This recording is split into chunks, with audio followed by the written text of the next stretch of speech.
The foot is truly on the accelerator. I'm Alex Guns, the fund manager of the Heptagon Future Trends equity fund, and I'm here today to talk to you about our latest piece of thematic work on autonomous vehicles.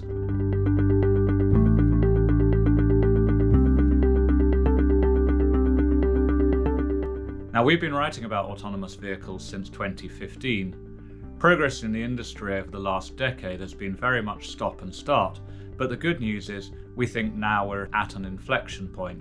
The main reason is that technology improvements and safety improvements have really taken the industry to a new level. Expect significant growth from here. San Francisco is arguably the poster child for autonomous vehicles. This is the city that's not only very close to Silicon Valley, but it's also the first in the US where trials began back in 2022. Services formally launched in 2024, but it took me until late 2025 to ride in my first Waymo. It certainly was a great experience, and one ride prompted more in a whole range of different conditions.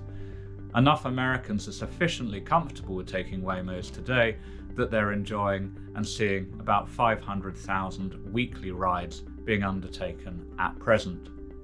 Now, the big change really has been in public perception. When Waymos began a couple of years ago, 2/3 of local residents in San Francisco were against the idea. Fast forward to today, and 2/3 are in favour. There's also a really notable shift.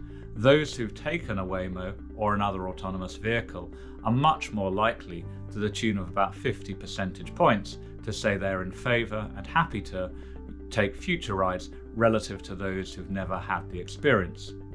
So what's really driving this change, and why do we think the industry can continue to grow from here? The simple answer is that autonomous vehicles can improve both safety and save time. If we begin with the safety point, which is clearly much more crucial, the key statistic to take away is that car accidents cause about 2 million fatalities every year globally, and in the US they're the largest cause of death between people aged 5 and 29 in the US. Taking an autonomous vehicle can clearly help save lives. Waymos have now driven about 200 million miles cumulatively, and they have an accident rate which is about 90% lower than a conventional vehicle. Clearly, autonomous vehicles don't text, they don't drink, they don't get distracted, and they have 360-degree vision. That should really be reassuring to most users. Equally, when we think about it from an urban perspective, since autonomous vehicles are in almost continuous use, they free up a lot of vital space. Less parking's required, urban centres could be regenerated in a very major and positive way.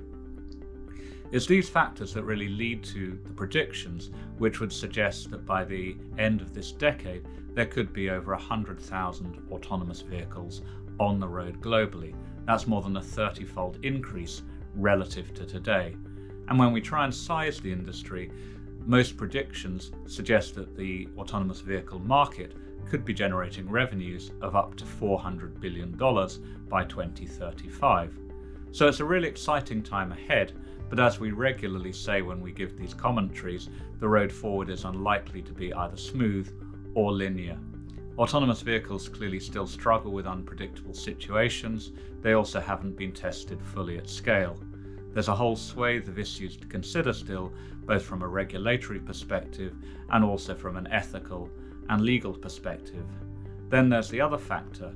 Since these vehicles rely very heavily on data in order to get around, cyber compromise is a clear concern, and this could have a major impact on the reputation of autonomous vehicles.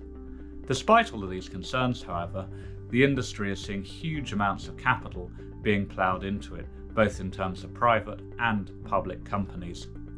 Arguably the market leader today is Waymo, which is a subsidiary of Alphabet, Google's parent company. Waymo's last valuation was $110 billion, but for context, that's less than 5% of Alphabet's market capitalization, and so unlikely to be significant in the very near term. Many other businesses are obviously trying to get in on the act.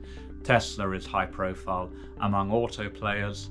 Equally, businesses such as Uber and Lyft are positioning themselves as platforms or demand aggregators. And then higher up the tech stack, businesses such as Nvidia, Arm Holdings, and then storage companies like Western Digital all clearly see value within the industry. So buckle up, it's going to be a very exciting ride from here. Thank you for listening. We'd urge you to read our thematic piece, and if you have any questions, please don't hesitate to reach out either to me or to your representative at Heptagon Capital. Thanks very much.